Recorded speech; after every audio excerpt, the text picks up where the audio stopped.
দীর্ঘ 17 বছরের আয়নাগর গণহত্যা এবং যারা দেশটাকে একটা কারাগার বানিয়েছিল তাদের প্ল্যান পরিকল্পনা বাস্তবায়ন করার জন্য এটা হয়েছে। এটার সাথে আইন শৃঙ্খলা বাহিনী জড়িত আছে কিনা সেটাও আমাদের খতিয়ে দেখতে হবে, এটাও আমরা এড়াতে পারি না।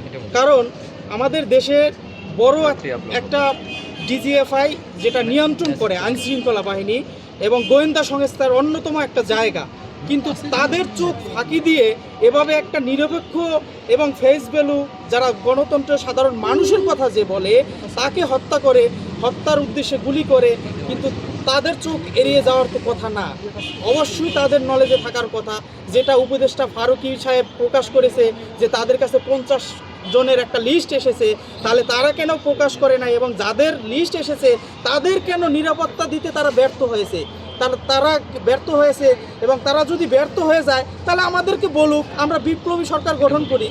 জনগণ কেন এনার হত্যার বলি হবে? এ দেশ কেন ক্ষতিগ্রস্ত হবে? আপনাদের ব্যক্তির জন্য দেশের ক্ষতি তো আপনারা করতে পারেন না। আপনারা বলেন তাহলে সাধারণ পরিষদ গঠন করা হোক, সাধারণ পরিষদ করে জনগণের বিপ্লবী সরকার গঠন করা হোক, কিন্তু তা না করে আপনারা একটা ঘটনা ঘটে যাওয়ার পরে আপনারা একটা বিবৃতি দেবেন দায় সারা। এই বিবৃতি তো আমরা মানব না। একজন সাধারণ মানুষ যেখানে নিরাপদ নয়, সেখানে জনগণ নিরাপদ নয়, সেখানে একটা ক্ষমতাসীন দলের কাছে যদি আমরা এখনো যদি আমরা জিম্মি হয়ে থাকি, তাহলে তো সাধারণ মানুষ তো আপনাদের কাছে নিরাপত্তা পাচ্ছে না। সামনে নির্বাচন, তফসিল ঘোষণা করছেন, কিন্তু এই ধরনের প্রত্যাশা তো আমরা করি নাই তাদের কাছে। সেক্ষেত্রে আপনারা স্বীকার করেন, আপনাদের ভুলগুলো জাতির সামনে তুলে ধরেন। যদি না পারেন আমাদের কাছে বলেন, আমরা বিপ্লবী সরকার আমরা গঠন করব সব দলকে নিয়ে। কারণ এই দেশকে এগিয়ে যাওয়ার জন্য আরও 50 বছর এগিয়ে যাবে যদি সব দল ঐক্যমতের ভিত্তিতে বিপ্লবী সরকার গঠন হয়। এই ধরনের সন্ত্রাসী এবং এই আয়নাগর আর থাকবে না। এই দেশ একটা স্বাধীন সার্বভৌমত্ব, এই পতাকার অস্তিত্ব রক্ষা করার জন্য আমরা প্রস্তুত আছি। আপনার কাছে কি মনে হচ্ছে যে ঢাকা 8 আসনের একটা স্বতন্ত্র প্রার্থীর উপরে এভাবে হামলা, আসলে সাধারণ মানুষ কি এখন নিরাপত্তায় রয়েছে কিনা বা আছে কিনা, আপনার কাছে কি মনে হচ্ছে? নিরাপত্তাহীন কোনোভাবেই না। কারণ হাদি আমি আগেই বলেছি, হাদি কোনো রাজনৈতিক পার্সন নয়।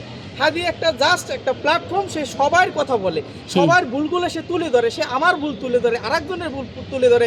সে তো কোনো রাজনৈতিক ব্যক্তি না, তার সাথে আমার শত্রু নেই। কিন্তু তাকেই যদি হত্যা করা হয় তাহলে কেউ তো নিরাপদ নয়। আরেকজন সে বলবে না, সে বলবে আমি যদি হাদির মতো লোক, নিরপেক্ষ ব্যক্তি যদি নিরাপদ না থাকে, তাহলে আমি সাধারণ মানুষ তো নিরাপদ না।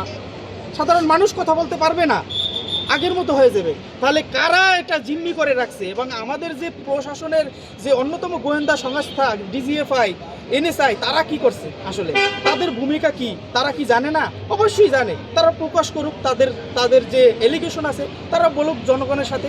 তাহলে তারা যদি প্রকাশ না করে আমরা বুঝবো তারা দেশের বাংলাদেশের স্বাধীন ভূমির সাথে তারা প্রতারণা করছে। এই প্রতারণার জন্য তাদের বিচারের আওতায় আনা উচিত। আপনার কাছে কি মনে হচ্ছে এরকম নিরাপত্তাহীনা বাংলাদেশে নির্বাচন হওয়া আসলে পারবে নির্বাচন কমিশন ঠিক মতন সঠিকভাবে নির্বাচন করতে? আইনের যে সংস্কার হওয়ার কথা ছিল, সে সংস্কার কি আদৌ হয়েছে? আইন উপদেষ্টার কাছে আমার প্রশ্ন যে আপনি যে আইনের কি সংস্কার করেছেন এবং প্রশাসনে যে সংস্কার করার কথা ছিল আপনারা কতদূর করতে পারছেন? যদি আইন এবং প্রশাসন দুটা যদি শক্তিশালী কাঠামো থাকে তাহলে আজকে এই পরিস্থিতি আমরা দেখতে পেতাম না। তাহলে আজকে আরেকদিন যে অন্য কেউ হবে না, এর ভুক্তভোগী আরেকজন হবে যে 50 জনের লিস্টের কথা বলছে, তাহলে আমরা তো শঙ্কিত।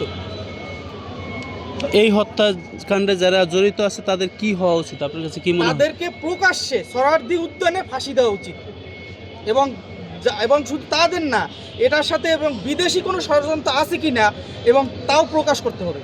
শুধু একজন না, অন্য দেশের কোনো হাত আছে কিনা এবং গোয়েন্দা সংস্কারের কোনো বাহিনীর যোগসূত্র আছে কিনা সেটা বের করা উচিত। কারণ সামনে একটা দেশ পরিবর্তনের জন্য যে নির্বাচনের মাধ্যমে জনগণ একটা স্বাধীনভাবে যে কথা বলা এবং স্বাধীনভাবে যে বেঁচে থাকবে এই দেশকে, সেই প্রত্যাশার জায়গা থেকে জনগণের এটাই চাওয়া পাওয়া। আপনার নাম পরিচয় দিয়ে? আমার নাম মোহাম্মদ মুজাহিদুল ইসলাম, আমি বাংলাদেশ যুব অধিকার পরিষদ ঢাকা মহানগর দক্ষিণের সহসভাপতি। ঠিক আছে, ধন্যবাদ।